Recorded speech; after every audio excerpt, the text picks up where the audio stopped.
যুব সমাজকে বৈশ্বিক অর্থনীতির গুরুত্বপূর্ণ অংশীদারে পরিণত করাই লক্ষ্য, বললেন আসিফ নজরুল।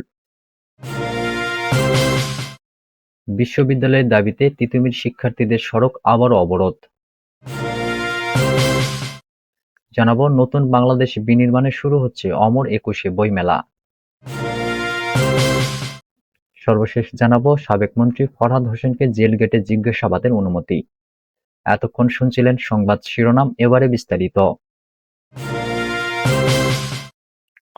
যুব সমাজকে বৈশ্বিক অর্থনীতির গুরুত্বপূর্ণ অংশীদারে পরিণত করাই লক্ষ্য, বললেন আসিফ নজরুল।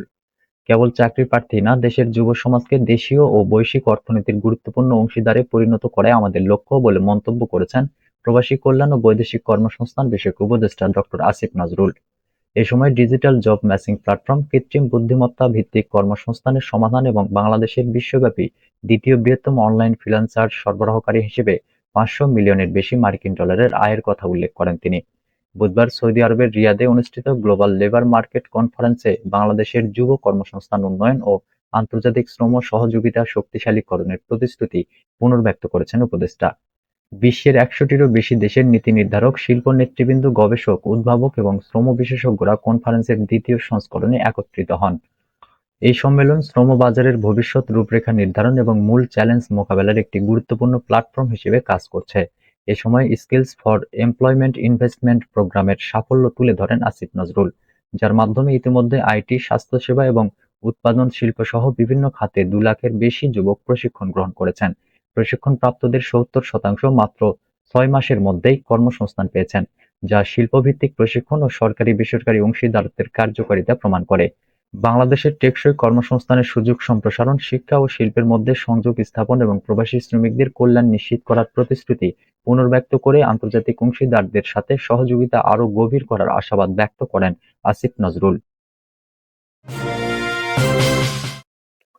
বিশ্ববিদ্যালয়ের দাবিতে তিতুমির শিক্ষার্থীদের সড়ক আবারও অবরোধ।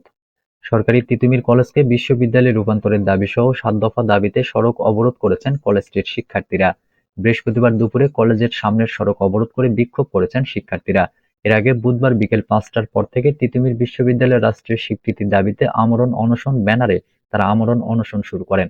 এ সময় শিক্ষার্থীরা ৭ দফা দাবি জানান। দাবিগুলো হলো: রাষ্ট্রীয় স্বীকৃতি দিয়ে তিতুমির বিশ্ববিদ্যালয়ের একাডেমিক ক্যালেন্ডার প্রকাশ, তিতুমির বিশ্ববিদ্যালয় প্রশাসন গঠন করে ২০২৪-২৫ সেশনের ভর্তি কার্যক্রম পরিচালনা করা, শতভাগ শিক্ষার্থীর আবাসন ব্যবস্থা নিশ্চিতকরণ, নতুবা অনতিবিলম্বে শতভাগ শিক্ষার্থীর আবাসিক খরচ বহন, ২০২৪-২৫ শিক্ষাবর্ষ থেকে আন্তর্জাতিক মানসম্পন্ন করে ল এবং জার্নালিজম সাবজেক্ট সংযোজন, একাডেমিক কার্যক্রম পরিচালনার জন্য যোগ্যতাসম্পন্ন পিএইচডি ডিগ্রিধারী শিক্ষক নিয়োগ, শিক্ষার গুণগত মান শতভাগ বৃদ্ধির লক্ষ্যে আসন সংখ্যা সীমিতকরণ এবং আন্তর্জাতিক মানের গবেষণাগার বিনির্মাণের লক্ষ্যে জমি ও আর্থিক বরাদ্দ নিশ্চিতকরণ। ট্রাফিক গুলশান বিভাগ থেকে জানানো হয়, তিতুমির কলেজকে বিশ্ববিদ্যালয়ে রূপান্তর করার দাবিতে শিক্ষার্থীরা কলেজের সামনে আমরণ অনশন করছে। এই জন্য আমতলী থেকে কোনো গাড়ি গুলশান ১-এর দিকে যাচ্ছে না এবং গুলশান ১ থেকে কোনো গাড়ি আমতলীতে আসছে না। মহাখালী থেকে উত্তরার দিকে ইনকামিং বা আউটগোয়িং দুই দিকের যানবাহন চলাচলই বিঘ্নিত হচ্ছে। ঘটনাস্থলে পরিস্থিতি স্বাভাবিক করার লক্ষ্যে ক্রাইম পুলিশ চেষ্টা চালিয়ে যাচ্ছে। নতুন বাংলাদেশ বিনির্মাণে শুরু হচ্ছে অমর একুশে বইমেলা। জুলাই গণঅভ্যুত্থান, নতুন বাংলাদেশ বিনির্মাণ প্রতিপাদ্য নিয়ে শনিবার থেকে শুরু হতে যাচ্ছে অমর একুশে বইমেলা ২০২৫। বইমেলার উদ্বোধন করবেন প্রধান উপদেষ্টা ডক্টর মোহাম্মদ ইউনূস। বাংলা একাডেমির আব্দুল করিম সাহিত্য বিশারদ মিলনায়তনে অমর একুশে বইমেলা ২০২৫ উপলক্ষে আয়োজিত সংবাদ সম্মেলনে একথা জানানো হয়। এ সময় বাংলা একাডেমির মহাপরিচালক অধ্যাপক মোহাম্মদ আজম ও একাডেমির সচিব ডক্টর মোহাম্মদ সেলিম রেজা উপস্থিত ছিলেন। সংবাদ সম্মেলনে লিখিত বক্তব্যে অমর একুশে বইমেলা পরিচালনা কমিটির সদস্য সচিব ডক্টর সরকার আমিন বলেন, জ্ঞানভিত্তিক, মানবিক ও অন্তর্ভুক্তিমূলক গণতান্ত্রিক বাংলাদেশ বিনির্মাণে বই এবং বইমেলা সহায়ক। আমরা আশা করি সকল সম্ভাবনায় আলোকিত হবে এবারের মেলা, আমাদের প্রাণের বইমেলা। ১ থেকে ২৮ ফেব্রুয়ারি পর্যন্ত ছুটির দিন ছাড়া প্রতিদিন বেলা ৩টা থেকে রাত ৯টা পর্যন্ত খোলা থাকবে। রাত ৮:৩০টার পর নতুন করে কেউ মেলা প্রাঙ্গণে প্রবেশ করতে পারবেন না। ছুটির দিন বইমেলা চলবে সকাল ১১টা থেকে রাত ৯টা পর্যন্ত। ২১ ফেব্রুয়ারি মহান শহীদ দিবস এবং আন্তর্জাতিক মাতৃভাষা দিবসে মেলা শুরু হবে সকাল ৮টায় এবং চলবে রাত ৯টা পর্যন্ত। সাবেক মন্ত্রী ফরহাদ হোসেনকে জেল গেটে জিজ্ঞাসাবাদের অনুমতি। মেহেরপুরে জামায়াত নেতা তারেক মাহমুদ সাইফুল ইসলাম হত্যা মামলায় সাবেক মন্ত্রী ফরহাদ হোসেনকে ২ দিন জেল গেটে জিজ্ঞাসাবাদের আদেশ দিয়েছেন আদালত। বৃহস্পতিবার সকালে মেহেরপুরের সিনিয়র জুডিশিয়াল ম্যাজিস্ট্রেট আদালতের বিচারক এই আদেশ দেন। এ সময় তাকে ওই মামলায় গ্রেপ্তার দেখানো হয়। মেহেরপুর জেলা কারাগার থেকে সকালে ফরহাদ হোসেন ও তার ভাই সরফরাজ হোসেনকে আদালতে নেওয়া হয়।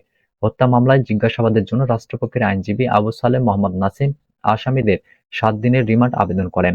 পরে আদালত তাদের জেলগেটে জিজ্ঞাসাবাদের আদেশ দেন।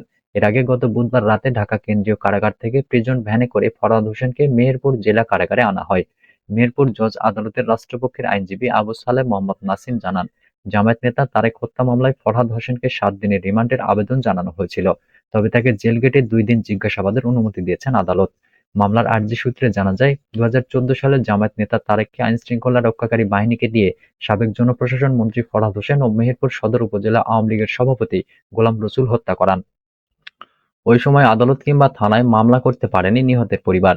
গত ৫ আগস্ট মেহেরপুরের বৈষম্য বিরোধী ছাত্র আন্দোলনের উপর হামলার ঘটনায় সদর উপজেলার দরবেশপুর গ্রামের রাশেদুল ইসলাম সন্ত্রাস বিরোধী আইনে একটি মামলা করেছিলেন।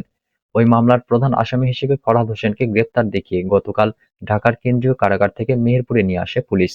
আওয়ামী লীগ সরকার পতনের পর আত্মগোপনে চলে যান ফরহাদ হোসেন। গত ১৪ সেপ্টেম্বর রাতে রাজধানীর ইস্কাটন এলাকা থেকে তাকে গ্রেপ্তার করা হয়। তার নামে ঢাকায় কয়েকটি হত্যা মামলা হয়েছে। এছাড়া মেহেরপুরেও কয়েকটি মামলা রয়েছে।